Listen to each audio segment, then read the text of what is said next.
Hi everyone, I'm Catherine from the Ridgefield Historical Society. Today I'd like to welcome Terry McManus, archivist and historian of both the Garden Conservation and Trust and the Ridgefield Garden Club. Terry is the former chairman of the Garden Club of America's Garden History and Design Committee, and she's also created the beautifully illustrated History of the Ballard Greenhouse, which we now have on our website. Hi Terry, thank you for joining me today.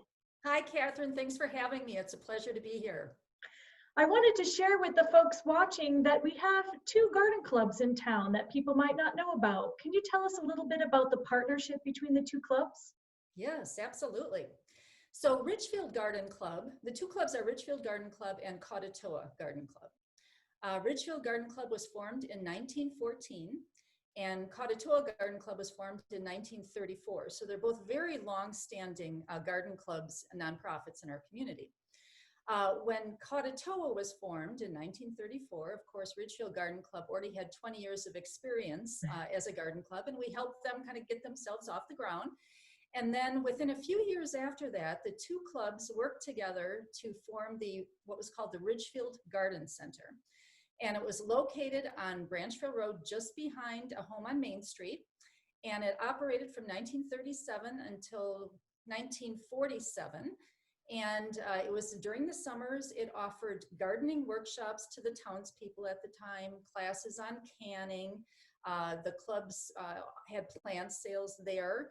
And then during the war, they also worked together through the Ridgefield Garden Center to offer a victory food center. And this was where townspeople could buy all kinds of fruits and vegetables. It was held at what was then called the Ridgefield Playhouse, and what is now the location of Prospector Theater. And all the proceeds from that actually went to the Ridgefield Boys Club. So the two clubs worked on that for those 10 years. That took us through the 40s. And then starting in 1959, the two clubs have been working together on the annual plant sale that is still taking place every year. So it's been a very close partnership for many years. That's wonderful. I know we have a connection because the garden clubs have their archives at the Scott House, the headquarters of the Ridgefield Historical Society. Can you tell me a little bit about what's in the collections for both? Well, you probably know primarily the Ridgefield Garden Club's archives, but I know you worked with Kautatoa Garden Club for this document that you created. Yes. Ridgefield Garden Club has an absolutely beautiful, rich set of archives, and we're so happy to have a state-of-the-art facility to store them in where they can be maintained for many years. Our club, so Ridgefield Garden Club, our archives go back to our very first meeting, which was held in June of 1914 at Sophie Storer's house, which is a house on Main Street. And the secretary at the time was Julia Gilbert. And Julia, of course, lived a couple houses down the street at what is now Keeler Tavern History Center with her husband, Cass Gilbert, and their children. And our very first meeting minutes are written in her handwriting and are beautifully preserved. And we have meeting minutes for our club ever since 1914. All of the committees, our annual meetings, and then all of our general meetings. In addition to that, we also have 16 millimeter film that we have since digitized. And that includes, for example, the gardens of Anne Richardson in the 1930s.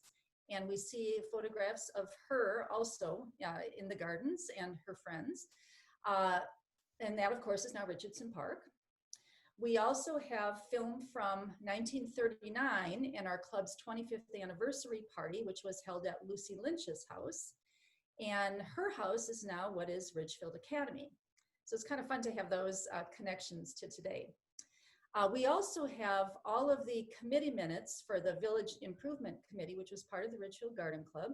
And that committee from 1917 through the 1940s at least provided all the services that are now offered by the town. For example, some of the public works services, taking care of the streets and roads and installing road signs, and the recycling center and the dump, and taking care of Main Street and putting in sidewalks. All those things were part of the committee. So it's great to have that history. And then we have newspaper clippings and beautiful scrapbooks dating to 1914 and through the 1990s. And we also have a variety of photograph albums from the 30s and 40s, and then just photographs covering the entire period of time. So it's a very rich set of archives. And Kautatoa, I appreciate them allowing me to use their archives at the Scott House too.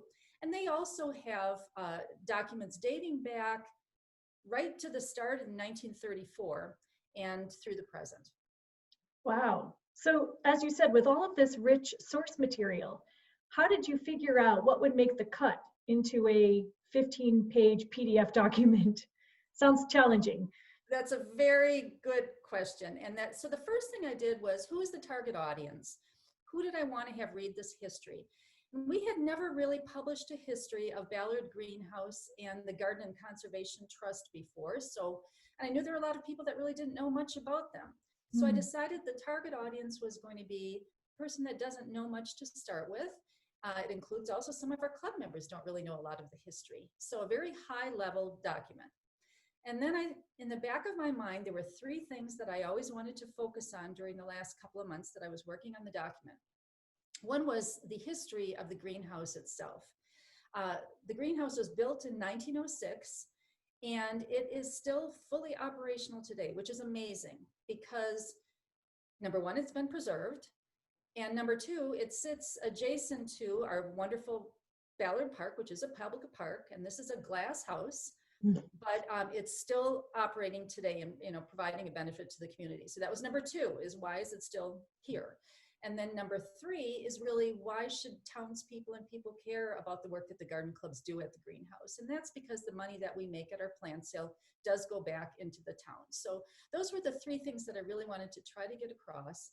And also we have so many wonderful photographs that I was able to include that I really wanted as much the photographs to tell the story as the words. So I tried to really minimize the words and use a lot of historical photographs. Well done. It's beautifully presented. The Garden Club also has a connection with the Historical Society around the Peter Parley Schoolhouse, because the Garden Club has maintained and operated the grounds and actually the schoolhouse itself for a number of years. Can you talk a little bit about that as well? Sure. Yes. So Ridgefield Garden Club, again, we were formed in 1914. And we were formed by the same group of people who had formed the Village Improvement Society in Ridgefield in 1899. In 1917, these same ladies, who are also garden club ladies, asked if the garden club, and according to our minutes, they actually begged the garden club to take over the responsibilities of the Village Improvement Society. So that included things like taking care of all of the triangles in town, because those were nobody's private property, and the town did not have those services at the time, as did very few New England towns. So the garden club started taking care of, among other things, all of these triangles, one of which, of course, is the Peter Parley Schoolhouse. So the club took that over, and we were responsible for maintaining not only the triangle on which it sits and the grounds, but also preserving the schoolhouse. And that meant making all the necessary repairs and improvements. And we also offered, over the years, workshops and classroom visits and scout visits and so on. So that happened until 2017. So almost exactly 100 years we were taking care of that. It was really an important part of our club. And then at that point, between the Ridgefield Historical Society and the town and the club, we all decided it made more sense for the Ridgefield Historical Society to take it over. So that did happen in 2017, but our club still does maintain the gardens and the trees and so on that are there. And we are very grateful for that as well. Well, Terry, thank you so much for joining me today. I'm hoping that you'll agree to maybe a few other podcasts in this series with some other information that you've researched over the years. I would love to. So, it would be of interest to your listeners. Thank you. I think so too. So you heard it here. Terry will be back for a few other podcasts. And thanks again for joining us today. Thank you.